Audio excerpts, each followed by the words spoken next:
नमस्कार सभी को। तो देखिए यहाँ पर हम लोग चैप्टर 2 ह्यूमन रिप्रोडक्शन के एमसीक्यूज लेके आए क्लास 12th बायोलॉजी के।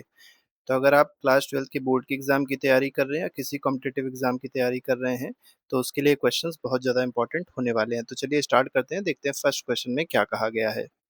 तो फर्स्ट क्वेश्चन कह रहा है ह्यूमंस आर, तो ह्यूमन जो होते हैं ये क्या होते हैं, तो ओवीपेरस। ओवीपेरस का मतलब ये होता है एग देने वाले, तो जो एग लेइंग एनिमल्स होते हैं उनको ओवीपेरस कहा जाता है। ह्यूमन ओवीपेरस नहीं होते हैं, विविपेरस होते हैं। विविपेरस का मतलब यंग वंस को ही सीधे वो बर्थ देते हैं। किसको बर्थ देते हैं? यंग वंस को। ठीक है, यंग वंस को जो बर्थ देता है उसको विविपेरस कहा जाता है। क्वेश्चन नंबर 2 कह रहा है the mail reproductive system is located in, तो मेल रिप्रोडक्टिव सिस्टम जो है ये कहाँ पर लोकेटेड होता है? तो आप देख सकते हैं ये जो रीजन है ये मेल रिप्रोडक्टिव सिस्टम का रीजन है, इसको कहते हैं पेल्विक रीजन। तो बी ऑप्शन बिल्कुल सही है। आगे बढ़ते हैं, the scrotum maintains the testis at. देखिए स्क्रोटम कहाँ पे है पहले तो ये पता होना चाहिए। तो देखिए ये है आपका स्क्रोटम, ठीक है। अब ये क्या कर रहा है? टेस्टिस को मेंटेन रखता है। किस टेम्परेचर पे टेस्टिस को मेंटेन रखता है? तो ये आपको पता होना चाहिए 2 to 2.5 degree Celsius lower than body temperature. ठीक है, तो मतलब 2 से 2.5 डिग्री सेल्सियस कम टेम्परेचर बना के रखता है as compare to body temperature scrotum. ठीक है, और इसकी वजह से ही स्पर्म का फॉर्मेशन प्रॉपर तरीके से हो पाता है और उस प्रोसेस को कहते हैं स्पर्मेटोजेनेसिस। स्पर्म के फॉर्मेशन को कहते हैं spermatogenesis. Each testis contain about, अब देखिए हर एक टेस्टिस में अबाउट कितने टेस्टिकुलर लोब्यूल्स होते हैं ये यहाँ पर आपको बताना है।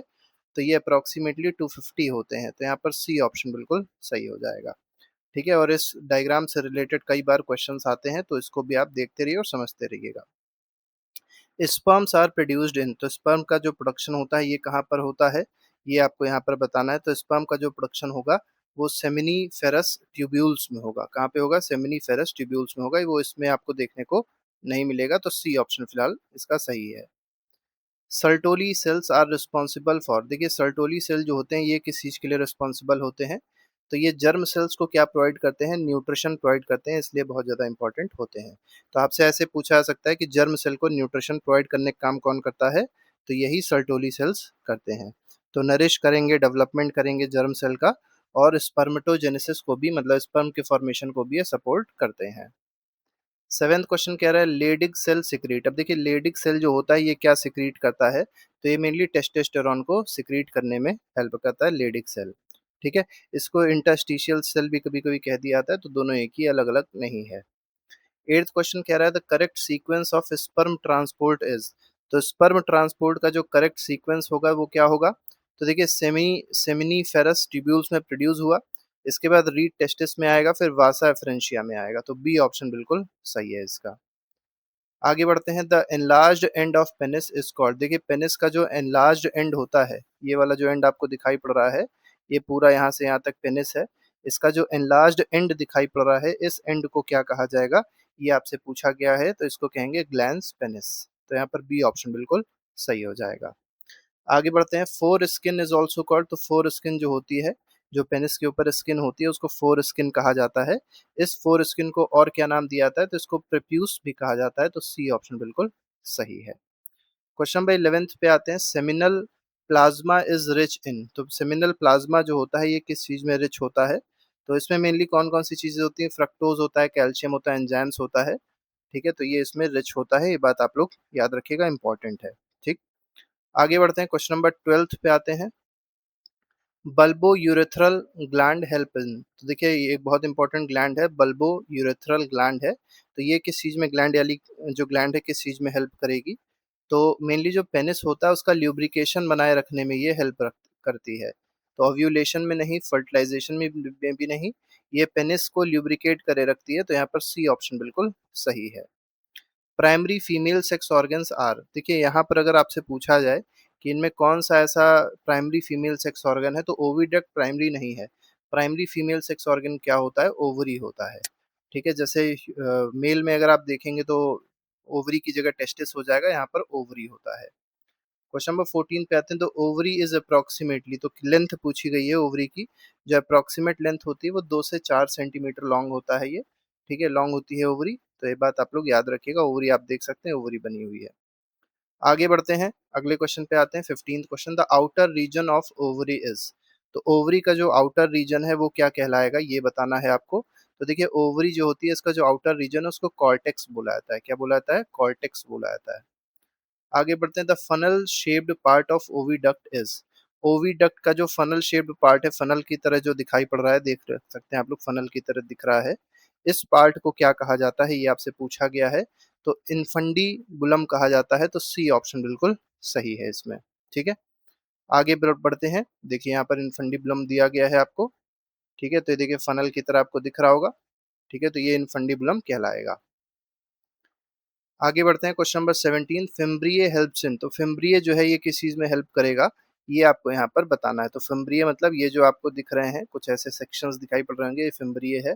ये किस चीज में हेल्प करता है, तो ये ओव्यूम को कलेक्ट करने में हेल्प करेगा, तो सी ऑप्शन बिल्कुल सही है इसका। ठीक है, ओव्यूलेशन के बाद जो ओव्यूम होता है उसके कलेक्शन में ये हेल्प करता है। आगे बढ़ते हैं, क्वेश्चन नंबर 18। 18th क्वेश्चन देखिए क्या कहा गया, 17th हो गया, 18th को, the widest part of fallopian tube. अब फेलोपियन ट्यूब का जो वाइडेस्ट पार्ट है वो क्या कहलाएगा, तो एम्प्यूला होता है। ये देखिए एम्प्यूला यहाँ पर आपको दिख रहा होगा, तो ये जो है एम्प्यूला, ये आपका वाइडेस्ट पार्ट है, तो बी ऑप्शन बिल्कुल सही है इसमें। ठीक है, ये सबसे वाइडेस्ट पार्ट होता है यहाँ पे एम्प्यूला। आगे बढ़ते हैं, the uterus is commonly called. तो यूट्रस को और क्या कहा जाता है, मतलब कॉमन लैंग्वेज में इसको क्या कहा जाता है यूट्रस को, तो इसी को ही वॉम्ब कहा जाता है, बात याद रखिएगा। तो बी ऑप्शन बिल्कुल सही है इसमें। क्वेश्चन नंबर 20th कह रहा है, the inner glandular layer of uterus is.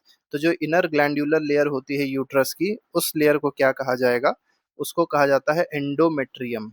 क्या कहते हैं? एंडोमेट्रियम कहते हैं इनर लेयर को। आगे बढ़ते हैं, the muscular layer of uterus. अब देखिए यूट्रस की जो मस्कुलर लेयर होती है उसको क्या कहा जाएगा, तो उसको मायोमेट्रियम कहेंगे। ठीक है, तो एंडो मतलब लास्ट लेयर है, एंडोमेट्रियम आपने देखा था, जो इनर लेयर थी वो एंडोमेट्रियम थी, और जो मस्कुलर लेयर है उसको क्या कहा गया, मायोमेट्रियम कहा गया। Birth canal is formed by. तो बर्थ कैनाल जो है वो किसके किसके थ्रू बनती है, मतलब कौन कौन सी चीजें इन्वॉल्व होगी, ये आपको यहाँ पर बताना है। तो इसमें दो चीजें मेनली इन्वॉल्व होती है, सर्वाइकल कैनाल इन्वॉल्व होगा और वेजाइना इन्वॉल्व होती है। तो दो पार्ट्स इसमें इन्वॉल्व होते हैं, सर्वाइकल कैनाल और वेजाइना इन्वॉल्व होता है इसमें।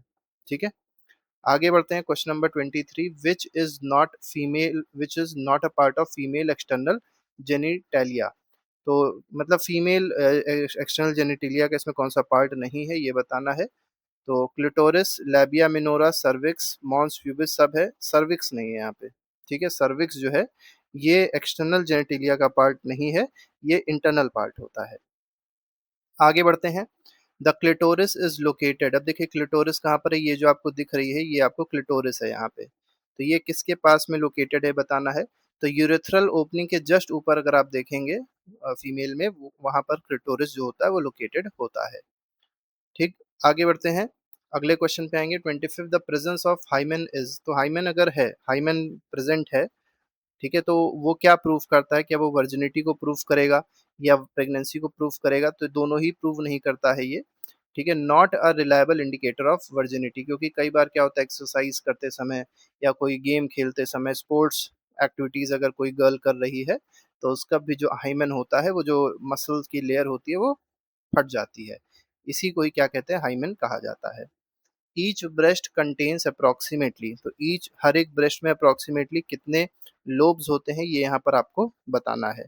तो हर एक ब्रेस्ट में अगर आप देखेंगे तो 15 से 20 मेमोरी लोब्स आपको देखने को मिलेंगे, तो सी ऑप्शन बिल्कुल सही है। तो मेमोरी लोब आप देख सकते हैं यहाँ पर बनाए गए हैं मेमोरी लोब, यही आपके पूरे पूरे क्या है, लोब्स हैं।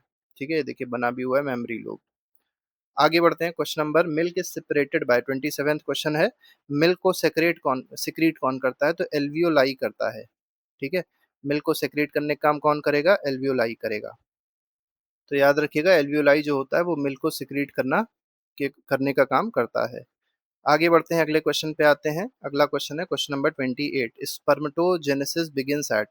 जो स्पर्मेटोजेनेसिस है ये कब बिगिन होती है, मतलब स्पर्म का फॉर्मेशन कब स्टार्ट होता है, तो ये बर्थ पे तो स्टार्ट नहीं होगा, ये प्यूबर्टी के टाइम पे स्टार्ट होता है, तो सी ऑप्शन बिल्कुल सही है। The diploid male germ cell is. तो देखिए डिप्लॉयड मेल जर्म सेल जो होता है ये कौन सा होता है, इसको क्या कहा जाता है, तो स्पर्मोटोगोनियम कहा जाता है, स्पर्मोटोगोनियम कहा जाएगा, तो सी ऑप्शन बिल्कुल ठीक है इसमें। क्वेश्चन नंबर 30th पे आते हैं, the primary spermatocyte undergoes meiosis one two form. तो देखिए प्राइमरी स्पर्मेटोसाइट जो होती है वो मियोसिस वन अंडरगो करती है, और इससे किस चीज का फॉर्मेशन होता है ये बताना है, तो सेकेंडरी स्पर्मेटोसाइट का फॉर्मेशन हो जाएगा। आगे बढ़ते हैं, स्पर्मियोजेनेसिस इज, देखिए स्पर्मियोजेनेसिस का मतलब क्या होता है ये आपको यहाँ पर बताना है। तो स्पर्मेटिड्स का जो फॉर्मेशन मतलब ट्रांसफॉर्मेशन स्पर्मेटिड्स का स्पर्म में होता है, सो इसको क्या कहते हैं, इस प्रोसेस को कहते हैं स्पर्मियोजेनेसिस। तो स्पर्मियोजेनेसिस में क्या हो रहा है कि स्पर्मेटिड्स का फॉर्मेशन ट्रांसफॉर्मेशन किस में हो रहा है, स्पर्म्स में हो रहा है। आगे बढ़ेंगे, क्वेश्चन नंबर 32 को देखेंगे।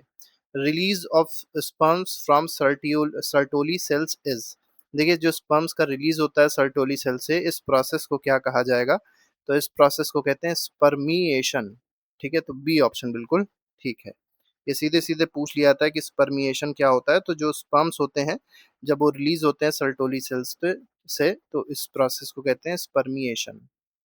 आगे बढ़ते हैं, question number 33, LH luteinising hormone जो है ये किस पे एक्ट करता है ये आपको यहाँ पर बताना है। ठीक है, तो ये मेनली लेडिक सेल्स को सिक्रीट करने में हेल्प करता है। ठीक है, तो इसी पे एक्ट करेगा, तो बी ऑप्शन बिल्कुल सही है इसमें। 34th, F S H follicle stimulating hormone, तो ये किस पे एक्ट करता है ये पूछा गया है आपसे। तो ये सर्टोली सेल्स पे भी एक्ट करेगा, तो ये जो एक्ट करेगा सर्टोली सेल्स पे एक्ट करता है। ठीक है, 35th पे आते हैं, acrosome is present in, acrosome जो होता है ये किस में प्रेजेंट होता है, तो ये स्पर्म के हेड पे प्रेजेंट होता है। तो एक्रोसोम अगर आप देखेंगे, स्पर्म के हेड पे एक्रोसोम आपको देखने को मिलेगा। देखिए स्पर्म है, स्पर्म का ये हेड है, यहाँ पर आप देख सकते हैं एक्रोसोम है। ठीक है, middle piece of sperm contains, तो स्पर्म के मिडिल पीस में क्या होता है, तो मिड पोर्शन जो है, ये वाला जो पोर्शन है मिड पोर्शन है, ये पीछे टेल होती है। तो मिड पोर्शन में क्या होता है, तो माइटोकॉन्ड्रिया होता है, मतलब power house of the cell है, देखिए दिख रहा होगा। हालांकि इसमें नेक भी है, और इसमें अगर आप देखेंगे तो मेन जो फंक्शन है वो माइटोकॉन्ड्रिया ही है इसमें मेन। ठीक है, तो जो स्पर्म्स होते हैं वो स्विम करके आगे बढ़ते रहते हैं, तो स्विमिंग के लिए एनर्जी चाहिए, तो एनर्जी कहाँ से मिलेगी, माइटोकॉन्ड्रिया से ही तो मिलेगी। और माइटोकॉन्ड्रिया, एम से माइटोकॉन्ड्रिया, एम से मिडिल, तो माइटोकॉन्ड्रिया कहाँ होता है, मिडिल पीस ऑफ स्पर्म में देखने को मिलेगा। कई लोग सोचते क्या है कि माइटोकॉन्ड्रिया जो है वो आगे होगा, हेड पे होगा, गलत है। ठीक है, नॉर्मल इजैकुलेशन कंटेन्स अबाउट, तो पहले जब नॉर्मल इजैकुलेशन होता है स्पर्म्स का, तो उसमें अप्रोक्सीमेटली कितने स्पर्म्स होते हैं ये आपको बताना है, तो 200 से 300 मिलियन स्पर्म्स होते हैं। लेकिन फर्टिलाइजेशन करने का काम केवल एक ही स्पर्म करता है, ये बात याद रखिएगा। लेकिन निकलते कितने स्पर्म है, 200 से 300 मिलियन स्पर्म्स, इतने सेल्स ऊंचे निकलते हैं।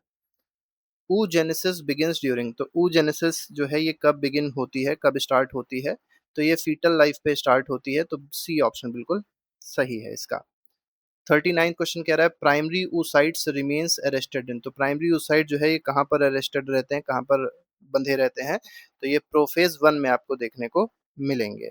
ठीक है, आगे बढ़ते हैं, क्वेश्चन नंबर 40 देखेंगे, the fluid filled cavity in tertiary follicle is, तो टर्शरी फॉलिकल में जो फ्लूइड फिल्ड कैविटी होती है उस कैविटी को क्या कहा जाता है, तो उसको एंट्रम कहते हैं।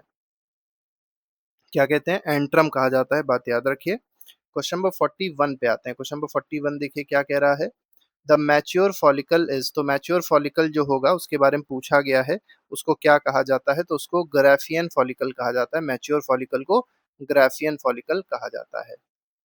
फर्स्ट मेंस्ट्रुएशन इज कॉल्ड, तो पहली बार जब मेंस्ट्रुएशन आता है तो उस मतलब उस पीरियड को क्या कहा जाएगा, उस मतलब उस इंस्टेंट को क्या कहा जाता है, तो उसको मेनार्क कहते हैं। और जो लास्ट मेंस्ट्रुएशन होता है जब पीरियड्स रुक जाते हैं, तो उस मतलब उस स्टेज को कहते हैं मेनोपॉज कहा जाता है, अप्रोक्सीमेटली 50 टू 55 ईयर्स में वुमेन में देखने को मिलेगा। और मेनार्क जो होता है वो 14 से 15 साल की उम्र में बच्चियों को होने लग जाता है ये। आगे बढ़ते हैं, question number 43, menstrual cycle last approximately, तो मेंस्ट्रुअल साइकिल जो है ये कितने दिन में मतलब कितने दिन तक चलती है, कितने दिनों की एक साइकिल होती है मेंस्ट्रुअल साइकिल, मेनली पूछा गया आपसे। तो 28 टू 29 डेज की ये मेंस्ट्रुअल साइकिल होती है। आगे बढ़ते हैं, ओव्यूलेशन जनरली अकर्स ऑन, तो ओव्यूलेशन मतलब जो एग का फॉर्मेशन हो रहा है ये मेनली किस दिन होता है, कौन से दिन, मतलब ये एग्जैक्ट जरूरी नहीं कि 14th डे को ही होगा, ये 13, 14, 15, 16 ऐसे कोई भी डे को हो सकता है, मतलब इसी के आसपास ही होगा। तो 14th डे इसमें हम लोग फिलहाल सही आंसर लगाएंगे। Ovulation is induced by, ovulation का कैसे इंड्यूस होता है ये आपको यहाँ पर बताना है। ठीक है, तो ओव्यूलेशन इंड्यूस होता है एलएच सर्ज से। ठीक है, तो ल्यूटनाइजिंग हार्मोन के सर्ज से ओव्यूलेशन जो है वो इंड्यूस होता है। कॉर्पस लेक्टम सिक्रीट्स, तो कॉर्पस लेक्टम जो है ये क्या सिक्रीट करता है? तो बात याद रखिएगा, बहुत इंपॉर्टेंट क्वेश्चन है ये। कॉर्पस लेक्टम जो है ये प्रोजेस्टेरॉन को जो है सिक्रीट करता है, तो सी ऑप्शन बिल्कुल सही हो जाएगा। आगे बढ़ते हैं, फर्टिलाइजेशन अकर्स इन, तो फर्टिलाइजेशन कहाँ पर होता है? तो एम्पुलरी एम्पुलरी इस्थेमिक जंक्शन में होता है, तो यहाँ पर सी ऑप्शन बिल्कुल सही है। ठीक। आगे बढ़ते हैं, क्वेश्चन नंबर 48, मोरुला कंटेन्स, तो मोरुला में कितने ब्लास्टोमर्स होते हैं, ये मेनली आपसे पूछा गया है। तो अगर आप देखेंगे तो मोरुला में 8 से 16 ब्लास्टोमर्स आपको देखने को मिल जाएंगे, तो यहाँ पर सी ऑप्शन बिल्कुल सही है। आगे बढ़ते हैं, the outer layer of blastocyst, तो ब्लास्टोसिस्ट की जो आउटर लेयर होती है उसको क्या कहा जाता है? तो उसको ट्रोफोब्लास्ट कहा जाता है। तो trophoblast is the outer layer of blastocyst. Last question है, लास्ट क्वेश्चन देख लेते हैं, the first milk secreted after child birth is, तो चाइल्ड बर्थ के बाद जो पहला मिल्क सिक्रीट होता है मदर से, उस मिल्क को कहते हैं कोलोस्ट्रम। ठीक है, तो बी ऑप्शन बिल्कुल सही हो जाएगा। और याद रखिएगा ये कोलेस्ट्रॉम बहुत ज़्यादा ज़रूरी होता है चाइल्ड के लिए, क्योंकि इसमें कुछ एंटीबॉडीज़ होती हैं, और उस एंटीबॉडी का नाम भी आपसे पूछा जा सकता है। एंटीबॉडी को कहते हैं आईजीए। ठीक है, तो आईजीए एंटीबॉडी इसमें प्रेजेंट होती है, इसी कोलेस्ट्रॉम में प्रेजेंट होती है। तो इस तरीके से कुछ इंपॉर्टेंट क्वेश्चंस थे जो हम लोग ने डिस्कस किए। इसके अलावा पूरी प्लेलिस्ट बनाई जा रही है, उसको आप फॉलो कर लीजिए, आगे के चैप्टर्स भी उसी में आपको मिल जाएंगे। तो अभी के लिए फिलहाल इतना ही। Thank you very much, good bye, जय हिंद।